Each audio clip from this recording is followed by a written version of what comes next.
अच्छे बच्चे, आवाज नहीं निकल रही है, कैसे बैठेंगे? हाँ, अभ्यास 1H आज हम करेंगे। हम लोगों ने 1A से 1G तक का टेस्ट कर लिया था, उसको हल भी कर लिया था। दोबारा फिर से किसी दिन टेस्ट ले लेंगे। अब आज शुरू करते हैं अभ्यास 1H, निरपेक्ष मान। इसे अंग्रेजी में बोलते हैं एब्सोल्यूट वैल्यू, और हिंदी में कहते हैं इसे निरपेक्ष मान। हम परमेय संख्याओं की बात कर रहे हैं या पूर्णांकों की बात कर रहे हैं, तो पूर्णांक दो प्रकार के होते हैं, धन पूर्णांक और ऋण पूर्णांक। ऐसे ही परमेय संख्याएं भी धन परमेय संख्याएं होती हैं और ऋण परमेय संख्याएं होती हैं। जैसे हमने लिखा 5/7, ये धनात्मक है या ऋणात्मक? माइनस के 4/7, ये धनात्मक है या ऋणात्मक? माइनस के 6/-13, ये धनात्मक है या ऋणात्मक? क्योंकि अंशर हर दोनों के चिन्ह समान है।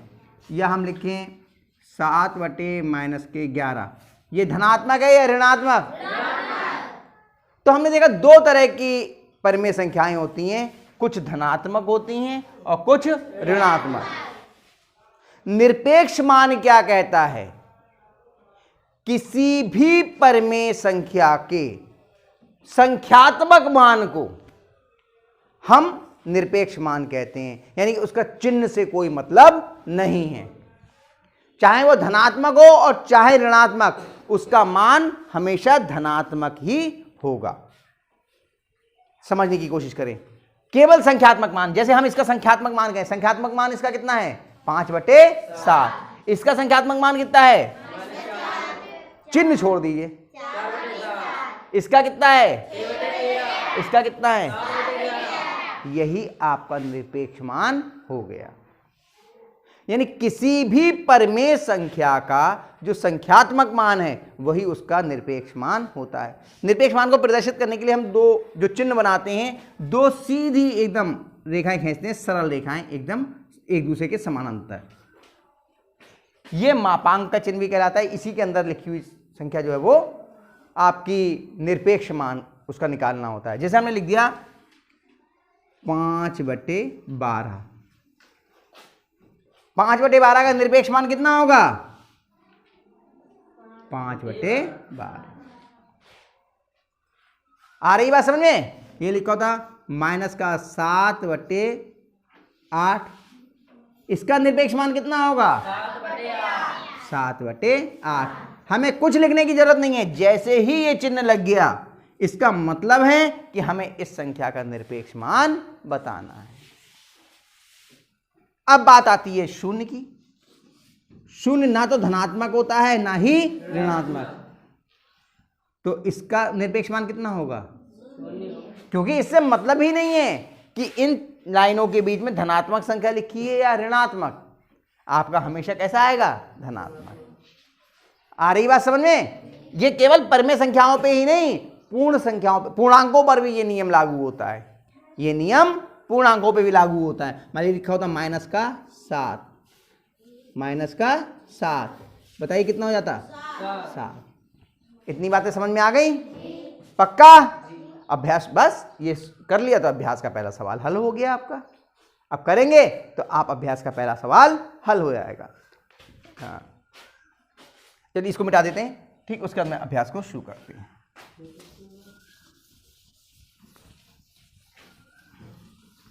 अभ्यास का पहला प्रश्न क्या है? देखिए,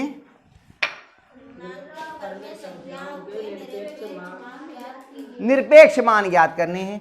किसका? पहली संख्या क्या है? 15/7। तो 15/7 का निरपेक्ष मान ज्ञात करना है, तो इन चिन्ह के बीच में लिख दीजिए, मापांक के बीच में 15/7 बराबर कितना आ जाएगा? दूसरा कितना है? 11/8, माइनस के 11/8, सही है, बराबर कितना आ गया?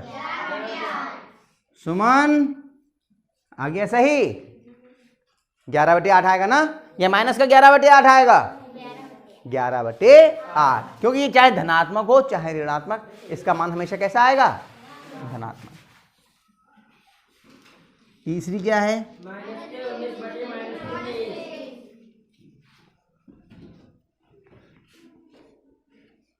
-19/-23। ये लाइनें इतनी बड़ी रखेंगे कि ये पूरा इसके अंदर आ जाए, छोटी ना रह जाए। बराबर कितना आएगा? चिन्ह खत्म हो जाएंगे, ना धन का ना ऋण का, यानी जो आएगा, जब कोई चिन्ह नहीं होता तो धनात्मक होती है अपने आप ही। 4 है ना, चौथा कितना है?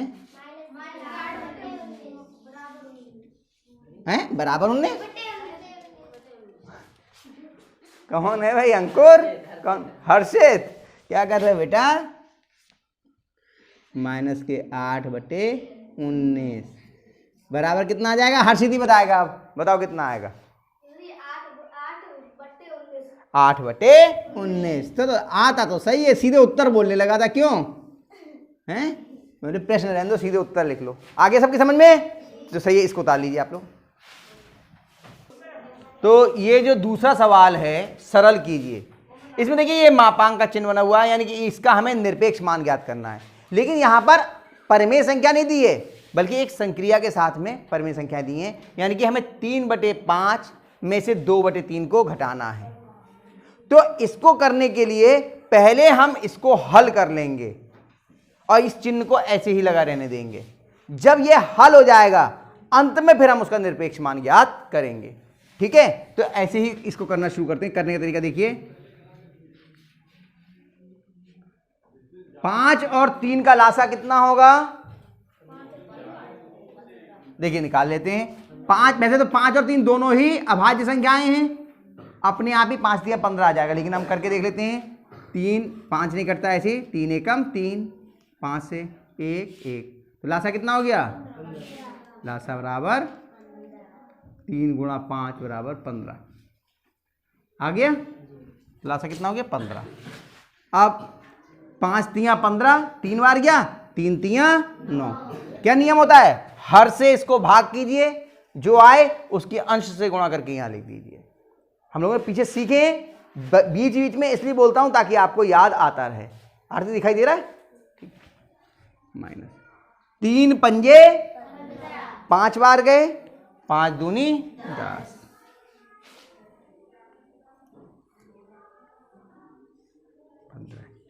अब ये बताइए, अंश में ये जुड़ेंगे या घटेंगे? क्यों? अलग अलग चिन्ह के, ये धनात्मक है और ये ऋणात्मक। चिन्ह काय का लगेगा? क्यों? माइनस की संख्या बड़ी है, चिन्ह माइनस का लग गया। 10 में से 9 गया, अब इसका निरपेक्ष मान कितना आ जाएगा? 1/15। हल हो गया। दूसरा क्या है, ले आइए। नहीं, पहले मापांक का चिन्ह शुरू नहीं हुआ है।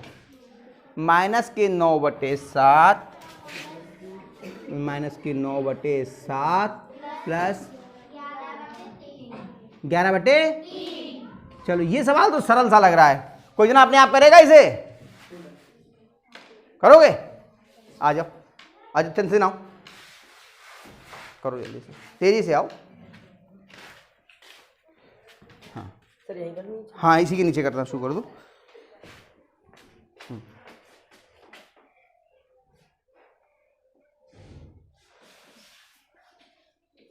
हाँ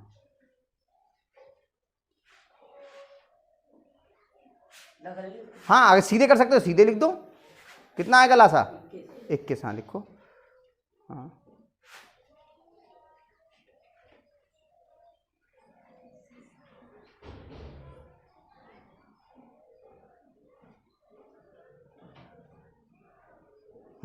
पहले चिन्ह लगाते हैं, शाबाश।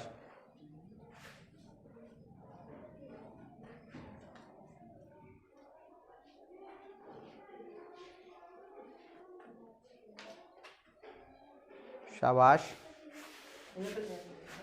नहीं भाई, यहाँ पे बना लाइन, लाइन बना के बना दो। और यहाँ रफ वाली लाइन यहाँ खींच दो पहले। खड़े होकर के ना रफ की लाइन खींच दो, रफ का इधर हो जाएगा ना, यहाँ खींच दो लाइन, यहाँ से खींच दो, यहाँ से, हाँ ये, हाँ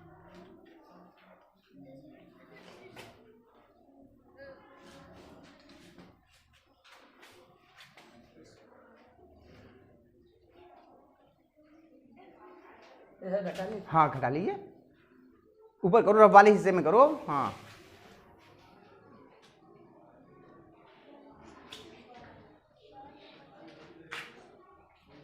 इक्कीस से बेटा 27 है, देखो देख करके करो, 27, शाबाश। हाँ।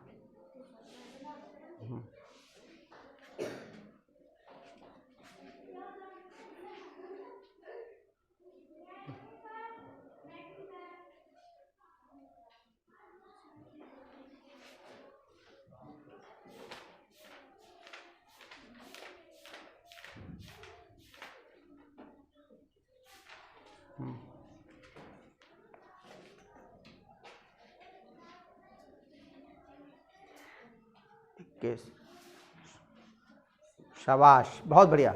हाँ एक बार ऐसे ही खड़े हो जाओ यहाँ पर, इधर मुंह करके, हाँ वेरी गुड। नीचे से 2 सवाल हम लोगों के हो गए, ये तीसरा सवाल है, मापांक के चिन्ह के अंदर है, माइनस के 3/5 की गुणा करनी है माइनस के 7/11 से। कौन करेगा? अभिषेक आ जाओ, आ जाओ।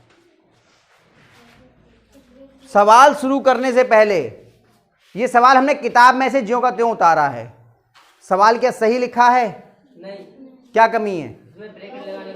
हाँ, नियम है कि 2 चिन्ह कभी भी एक साथ नहीं आते।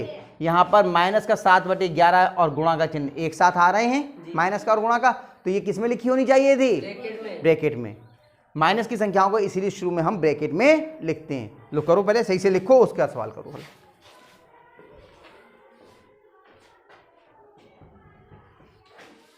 नहीं, वहीं पे सवाल में नहीं करते हैं संशोधन, दोबारा लिखते हैं। सवाल में संशोधन क्यों कर रहे हो? सवाल तो जैसा किताब में था वैसा हमने लिख दिया। हाँ, पहले आप सही रूप में इसको लिखो नीचे। हाँ,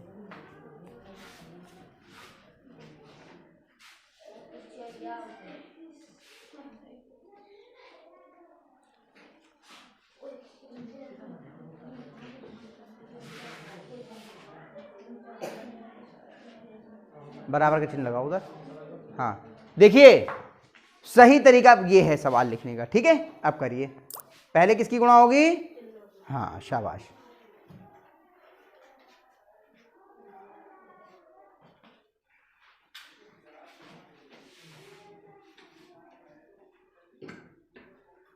बेटा ये गुणा का चिन्ह बिल्कुल बीच में आता है। हाँ हाँ, सही से बनाओ, मिटाओ, सही से मिटा दो, उठाओ डस्टर उठा के, सही से मिटा के तब कर लो। हाँ हाँ, शाबाश।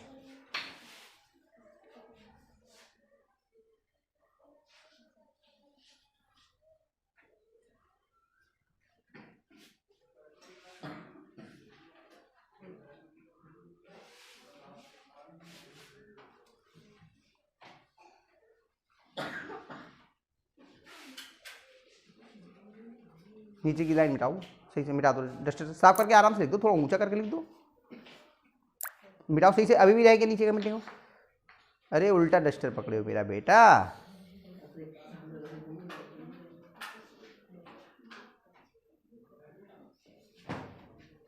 शाबाश, बहुत बढ़िया।